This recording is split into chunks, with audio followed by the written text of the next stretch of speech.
Selamat pagi saudara-saudari yang dikasihi Kristus.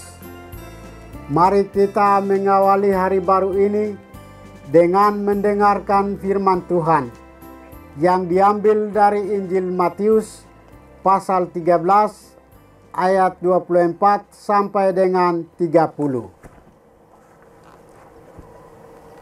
Tuhan bersamamu. Inilah Injil suci menurut Matius.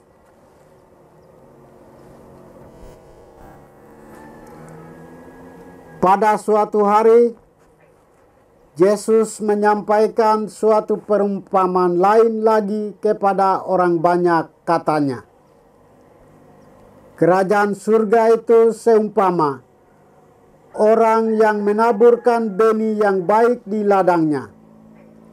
Namun pada waktu semua orang tidur, datanglah musuhnya menaburkan benih lalang di antara gandum itu lalu pergi. Ketika gandum itu tumbuh dan mulai berbulir, tampak jugalah lalang itu. Lalu datanglah hamba-hamba pemilik ladang itu kepadanya dan berkata, 'Tuan, bukankah benih baik yang Tuan taburkan di ladang Tuan? Jadi dari manakah lalang itu?' Jawab Tuan itu, 'Seorang musuh yang melakukannya.' Lalu berkatalah hamba-hamba itu kepadanya, 'Jadi maukah Tuan supaya kami pergi mencabut lalang itu?'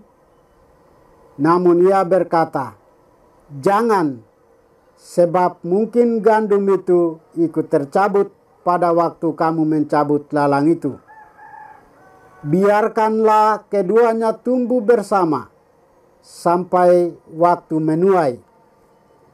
Pada waktu itu aku akan berkata kepada para penuai, kumpulkanlah dahulu lalang itu dan ikatlah berkas-berkas untuk dibakar.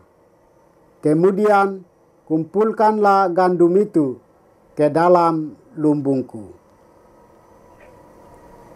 Demikianlah sabda Tuhan."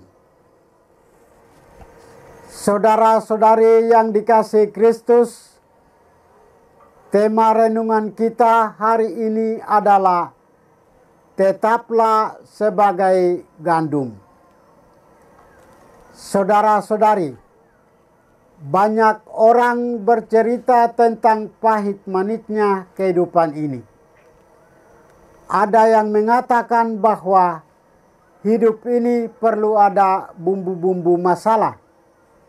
Ada pula yang mempertentangkan bahwa hidup ini indah bila tidak ada masalah. Mana yang benar? Metafora yang sama kadang juga disampaikan bahwa antara kejahatan dan kebaikan itu beda tipis. Lalu kita mau kemana? Hari ini Yesus memberi penjelasan tentang kerajaan surga yang diumpamakan seperti orang yang menabur benih gandum. Ketika itu ada orang jahat yang menabur benih yang jahat, yaitu lalang. Lalu para hamba minta kepada tuannya supaya lalang-lalang itu dicabut agar tidak mengganggu tumbuhnya gandum. Tetapi justru tuannya mengatakan bahwa tidak perlu dicabut dan biarkan tumbuh bersama-sama. Ketika masih kecil, kita tidak bisa membedakan dengan jelas mana gandum dan mana lalang. Pada waktunya, gandum akan dipisahkan dari lalang. Lalang akan dimusnahkan dan gandum akan dikumpulkan ke dalam lumbung. Inilah Injil mengisahkan perumpamaan kerajaan Allah seperti benih gandum dan lalang. Benih yang ditaburkan adalah benih yang baik. Namun si jahat turut pula menaburkan benih yang jahat di ladang yang sama, yaitu di dunia ini. Kerajaan Allah rupanya bukan perkara segala sesuatu yang indah, aman, nyaman, dan tanpa tantangan. Sebaliknya, kerajaan Allah justru menunjukkan suatu pilihan tegas untuk selalu berusaha memilih yang baik dan bukan memilih yang jahat. Apa yang perlu kita lakukan? Yang penting adalah menjaga status kita tetap sebagai gandum, meskipun ada ribuan lalang berada di sekeliling kita.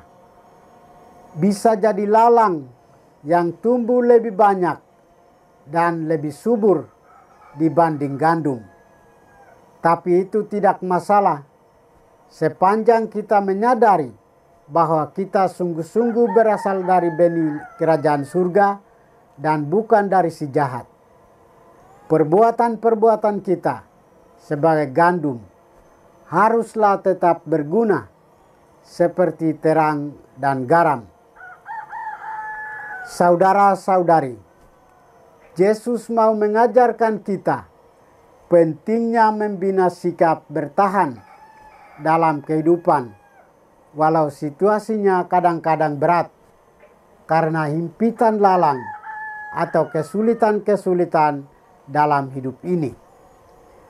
Kadang kesulitan dan ancaman dalam hidup bisa menguatkan iman kita kalau kita tetap setia.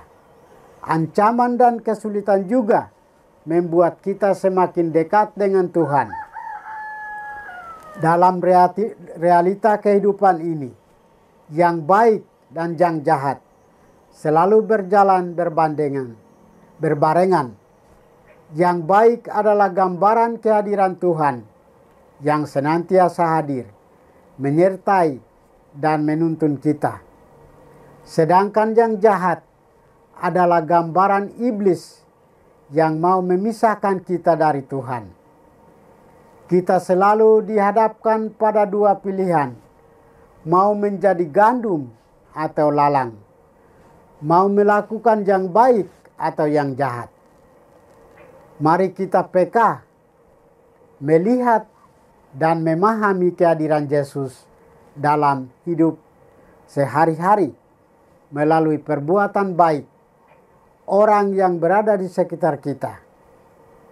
Mari berusaha bertahan dalam kebaikan walau terkadang menghadapi banyak kesulitan.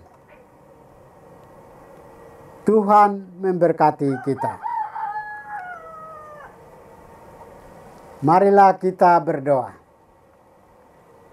Tuhan, pagi ini kembali kami naikkan syukur dan permohonan. Terima kasih sudah menjaga kami saat tidur maupun bangun. Terima kasih untuk udara sejuk dan segar pagi ini. Bukalah mata hati kami.